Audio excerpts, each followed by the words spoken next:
माझ्या भाग्याचं माझ्या सोख्याचं लीण सोन्याचं माझं कुंकू रोज पूजिते रोज जपिते लाख मोलाचं माझं कुंकू हा हा हा कुंकू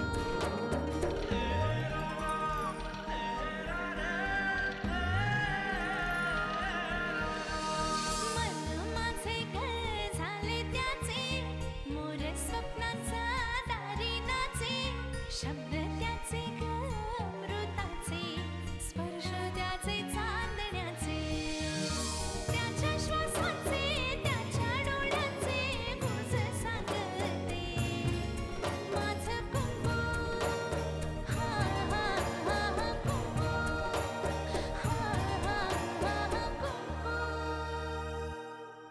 ओळखलं का परशू? तुझ्या आवडत्या व्यक्तीबद्दल मी चुकीचं काहीतरी बोललो म्हणून माझ्यावर रागवली असशील. मी तुला सोडवून आणलं तर तुझ्यावर केलेले उपकारच आहेत असं समज, आणि मी सांगेन ती कामं गपचूप करायची. काम अहो अहो जरा हळूहळू. अहो घास अडकायचा ना. नाही तुम्हाला तुरुंगातल्या जेवणाची सवय आहे ना म्हणून म्हटलं.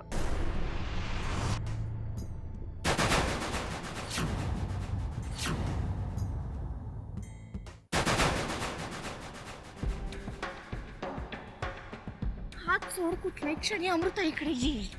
येऊ दे ना, माझी बायकोच आहे ती. आणि तुझी मुलगीच आहे. ती इकडे आली ना तर काही फरक पडणार नाही. का वागतोयस तू असा? कारण तुला माहिती आहे जानकी, का बोलवलंस मला इथे भेटायला? हं? आठवण येते ती माझी. आहे बास. बंद कर तुझे एक खेळ. मी काय बिघडवलंय तुझं? का खेळतोयस माझ्याशी? तू माझं काहीच बिघडवलं नाहीये जानकी. मी तर प्रेम करतो तुझ्यावर, पण बिघडवलंय ते तुझ्या नवऱ्याने, आणि त्याच्याच कर्माची फळं तुला भोगावी लागतायत.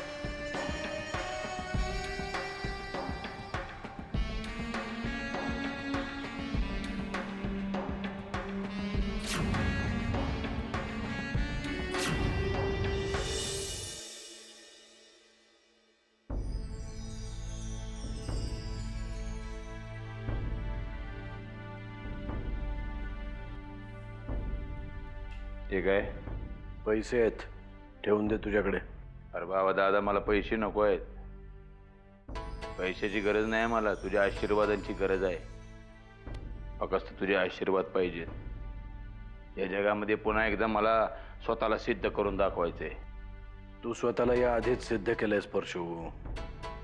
दाखवून दिलंयस जगाला की परशुराम किल्लेदार हे कुत्र्याचं शेपूट आहे. कुठल्याही नळीत घातलं तरी वाकडं ते वाकडच राहणार.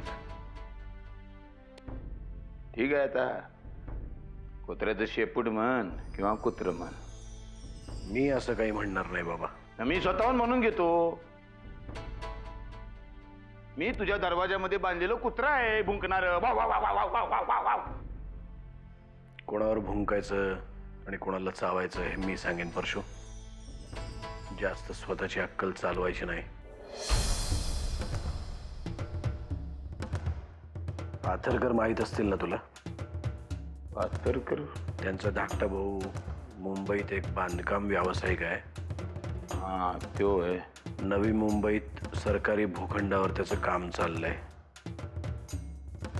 आता अजून काही सांगण्याची गरज आहे का? नाही, काय गरज नाही. जोडू काय त्याचं करू तगड, लेफ्ट राईट फक्त सांगायचं. मी सांगेन त्यापेक्षा जास्त काहीही करायच्या भानगडीत पडू नकोस. आता फक्त पैसे घे, निघ इकडून.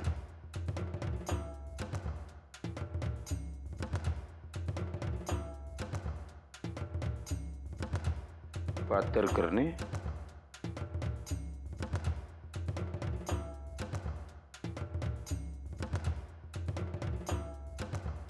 पाथरकर.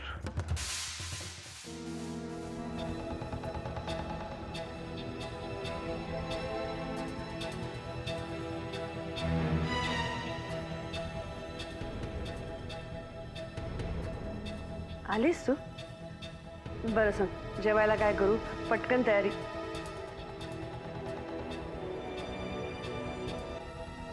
अगं काय झालं? बरं वाटत नाही का तुला? नाही, बरी आहे मी. म्हणे बरी आहे. जरा आरशात जाऊन चेहरा बघू नये. काय होतंय का? तू जानकीला भेटायला गेली होतीस ना? काही झालं का तुमच्यात? भांडली? तू भांडलीस का तिच्याशी? अगं बोल ना. हे बघ, माझा जीव वर खाली होतोय. सांग काय झालं? काही नाही मामा, मी ठीक आहे. तुम्ही नका काळजी करू.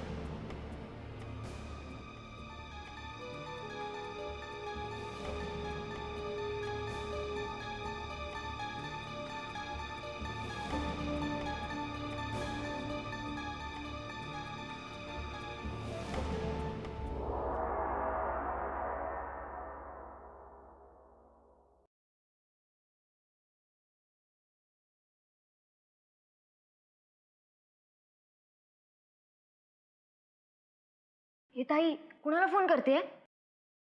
अमृताला, पण ती उचलतच नाहीये फोन. अगं मग नंतर कर ना, काहीतरी महत्वाचं काम करत असेल. नाही तर मग तुझा नंबर पाहिल्यावरती परत फोन करेल. काय माहिती, तुला आला होता का रे तिचा काही फोन? नाही, मला नव्हता आलेला. का, काही महत्वाचं काम आहे का तुझं? माझं नाही, तिचंच काहीतरी काम होतं. भेटायला पण गेले होते मी तिला, पण मग मी फोन करून बघू का? नाही, उचलत नाहीये ते फोन. काय ग? कोणाला फोन करतेस? अमृताला, तिला भेटायला जायचं होतं. नक्की तिलाच भेटायला जायचं होतं ना? का आणखीन कोणाला तरी? चल गण्या.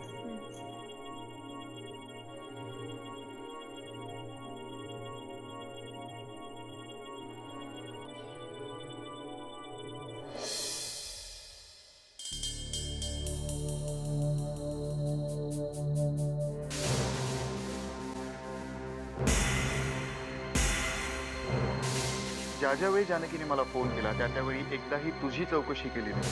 हे बघ, ती मला फोन का करायची, फोनवर माझ्याशी असं विचित्र का बोलायची मला नाही माहिती. मी सुद्धा रात्रभर जागीच असणार आहे, तुझ्या शेजारी बसलेली. तू आता जीवसारखी शांत झोप बघू. ये, मी तुला झोपवते. मला माहितीये, मी नर्मदा ताईंची जागा नाही घेऊ शकत, पण तू कितीही नाकारलंस तरी आपल्यातलं नातं तेच असणार आहे ना.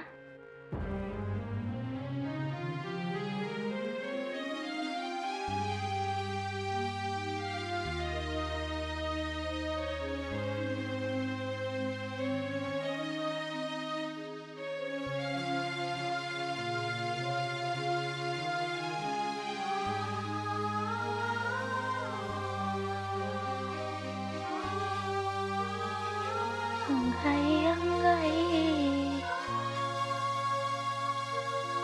तान्या बाळाची कांगाई कोणी केली अंगाई. तू त्याला नक्की भेटशील, मी आणि त्याला इकडे. आणि मी तुला वचन देते, यावेळी तुला कोणीही काही बोलणार नाही. अमृता, तुला आर्यन जसा तुझ्या आयुष्यात हवाय ना, तसाच तो तुला मिळेल. तुझ्या सुखाच्या आड मी कोणाला नाही येऊ देणार.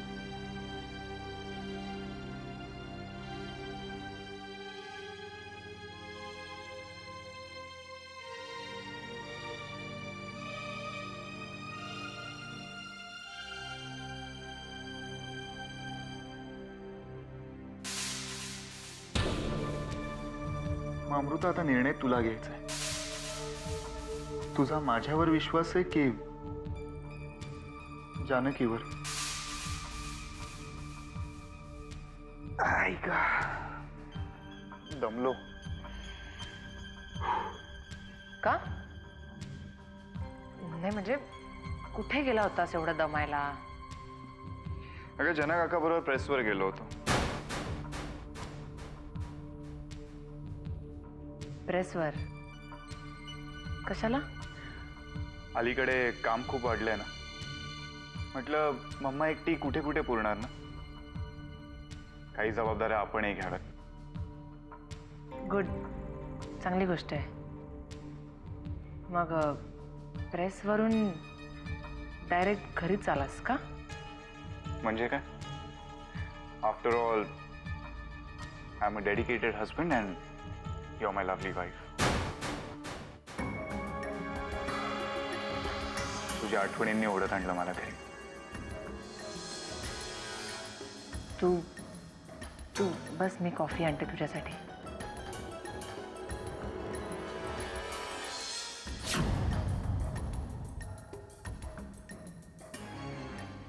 त्यापेक्षा आपण एक काम करू. मी पटकन फ्रेश होऊन येतो. आपण बाहेर कॉफी प्यायला जाऊया.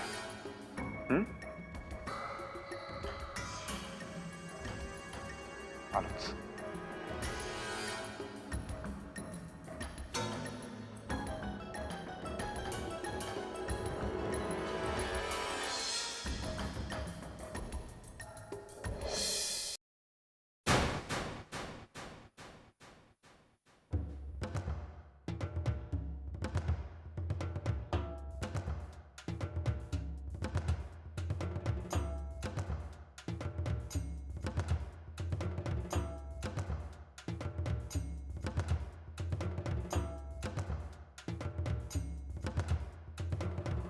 मॅडम आदाब. माझं नाव परशुराम किल्लेदार. हो, तुम्ही सारखी सारखी ओळख काय करून देताय? तसंही अहिल्याकडून तुमच्याबद्दल बरंच काही ऐकलंय मी. म्हणूनच पुन्हा पुन्हा सांगायची वेळ आली माझ्यावर. पण अहिल्यादेवीने सांगितलं म्हणजे तुमचं माझ्याबद्दल नक्की वाईटच मत झालेलं असणार. तसं काहीही नाही. प्रत्येक माणसाला समजून घेतल्याशिवाय मी त्याच्याबद्दल मत तयार नाही करत. मग पटापटा मला समजून घ्या. माझं नाव परशुराम किल्लेदार. विवाहित पुरुष आहे. वय आहे 37. रंग आहे निमगोरा. उंची आहे 5 फूट 9 इंच. आणि जन्म खून गोरे गोरे गालों पे काला दिल है. वही मेरा दिल है. वही मेरा दिल है. एखाद्या गुन्हेगाराने पोलिसांना स्टेटमेंट दिल्यासारखं काय बोलताय तुम्ही? कारण गेले 2 महिने जेलामध्ये होतो. सकाळ संध्याकाळ हेच बडबडायला लागायचं मला. हे सगळं माहिती आहे मला. तरी पण सांगतो मॅडम, माझ्याबद्दल कुठलाही गैरसमज करून घेऊ नका. हे बघा परशुदादा, मी दादा दादा नाही, मस्त परशू असं म्हणायचं. काय ना, तुमच्या या गुणाबद्दल माहिती आहे मला. एखादी स्त्री जर तुम्हाला दादा म्हणाली तर ते तुम्ही अजिबात मनाला लावून घेत नाही, नाही का? लय भारी बाई आहे. मॅडम तुमच्या बरोबर दोस्ती करायला लय मज्जा येईल बरं का. या सगळ्यापेक्षा तुम्हाला नरसिंहरावांनी जेलमधून बाहेर का काढलं यावर जास्त लक्ष द्या. काय ना, ते तुमच्या दृष्टीने जास्त महत्वाचं आहे. डिट्टो डिट्टो डिट्टो वाकण्या रे बाबा. एक काम करा, वाकणीसा सारखी एक सफारी शिवून घ्या तुमच्या मापाची. आणि एवढी छोटी छोटी ती बॅग असते की नाही, ती पण विकत घ्या. अशी खाकीमध्ये ठेवा आणि किल्लेदार घराण्यामध्ये फिरत बसा. डिट्टो वाकण्या रे बाबा. आता तुम्ही जे काय बोललात की नाही, गेली कित्येक वर्ष वाकण्या मला ऐकवतोय. हा, मी तुम्हाला लेडी वाकणीच म्हणू काय? तुम्ही बोलण्यात खूप वेळ घालवता. काय सांगता काय म्हणजे आता? त्यापेक्षा तुम्हाला जे काम सांगितलंय ना, त्यात जास्त लक्ष द्या. नाही तर उद्या सकाळी हजेरी द्यायला जेलमध्ये असाल.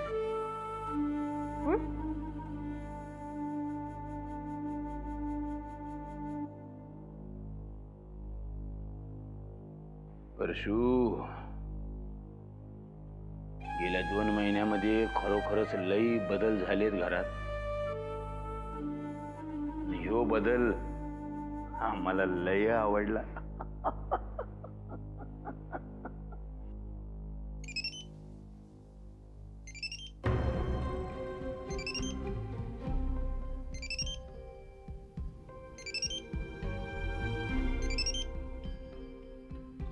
अमृता, अगं काय, मी तुला किती वेळा फोन करतेय. कुठे होतीस तू आणि आज आली का नाहीस? सॉरी, मी एका महत्वाच्या कामात अडकले म्हणून नाही येता आलं. अगं पण मला फोन करून सांगायचं नाही का? मी तिकडे किती वेळ एकटीच वाट पाहत होते तुझी. जानकी, तू एकटीच आली होतीस की अजून कोणी होतं तुझ्यासोबत? अगं तुझं महत्वाचं काम होतं म्हणाली होतीस ना, मग कशाला कोणाला बरोबर आणीन ना मी. एकटीच आले होते. नाही, मला वाटलं गण्या आला असेल सोबत. अगं वाटलं म्हणजे काय? मी फोन करत होते तुला, उचललं का नाहीस? अमृता, काळजी वाटत राहते ग. आता किती वेळा सॉरी म्हणू? सांगितलं ना, एका महत्वाच्या कामात अडकले होते. बरं ते जाऊ दे, काय बोलायचं होतं ते तरी सांग.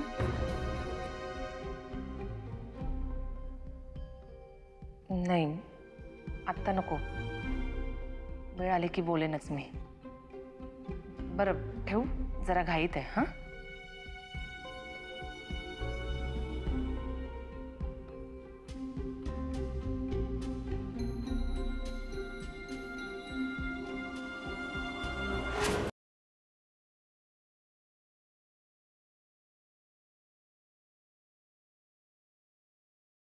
नमस्कार वामनराव.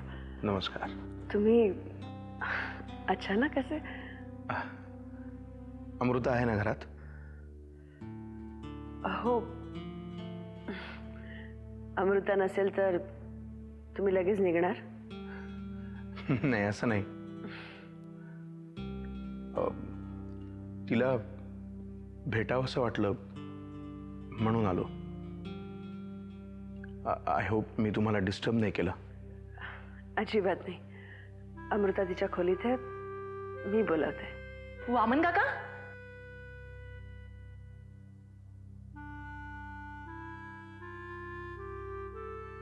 आता खऱ्या अर्थाने मोठी झाल्यासारखी वाटते.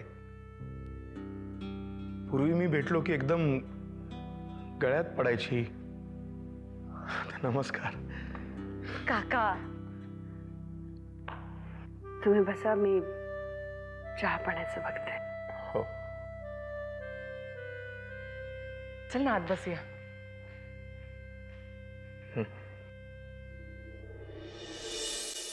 बसा बसा पुरंदरे, बसा. आजच्या या मीटिंगची एवढी घाई का केलीत? साहेब, बाहेर वातावरण फार तापलंय. पुरंदरे, वातावरण तापलंय असं पण त्याच वेळी म्हणू शकतो ज्यावेळी या वातावरणाचे चटके बसून पाथरकर मंत्रीपदाच्या शर्यतीतून बाहेर पडतील. तो कसली माघार घेतोय बघा. अहो, त्याच्या माकड उड्या पार दिल्लीपर्यंत चालल्यात. मग जाऊ दे की, आपल्याला काही दिल्लीचा रस्ता माहित नाही होय. मला खरं तर आश्चर्य वाटतंय की चिमणी एवढा याचा जीव, पण एवढी मोठी गरुड झेबा कुणाच्या बळावर घेतो काय कळत नाही. त्याला जी काय खटपट करायची आहे ती करू द्या. कारण ज्या पंखांच्या जीवावर तो इतक्या उड्या मारतोय ते कापण्यासाठी नवा वस्त्र आणलाय मी. साहेब, जे काय कराल ते जरा जपून. नाही, पाथरकर फार डेंजर माणूस आहे. त्याची चिंता तुम्ही करू नका हो. त्या कामासाठी अशा हरामखोराची नियुक्ती केली आहे की जो पैशांसाठी स्वतःच्या घरच्यांना सुद्धा सोडणार नाही. पाथरकरांना काय सोडेल? साहेब, माणूस ताकदीचा आहे ना, नाहीतर फुकटचा बळी जायचा. जाऊ द्या पुरंदरे साहेब, तुम्ही नका एवढा विचार करू. पण बरं वाटलं तुम्हाला एवढ्या दिवसानंतर आमची आठवण आली. मला वाटलं होतं विसरलात का काय आम्हाला. अहो, असं काय म्हणताय साहेब? त्या दिवशी वहिनी साहेब भेटले होत्या, त्यांनी निरोप नाही दिला तुम्हाला? ती कुठे भेटली तुम्हाला? त्या दिवशी मला त्या शालिमार हॉटेलच्या इथे भेटल्या होत्या. शालिमार हॉटेल? तिथे काय करत होती? मी विचारलं त्यांना, पण त्यांचं काहीतरी काम होतं असे म्हणाले. तिचं काम? मी म्हणालो त्यांना की मी तुम्हाला सोडू का, तर त्या नाही म्हणाल्या. ठीक आहे, या तुम्ही पुरंदरे, लवकरच भेटू आपण. ठीक आहे साहेब, नमस्कार.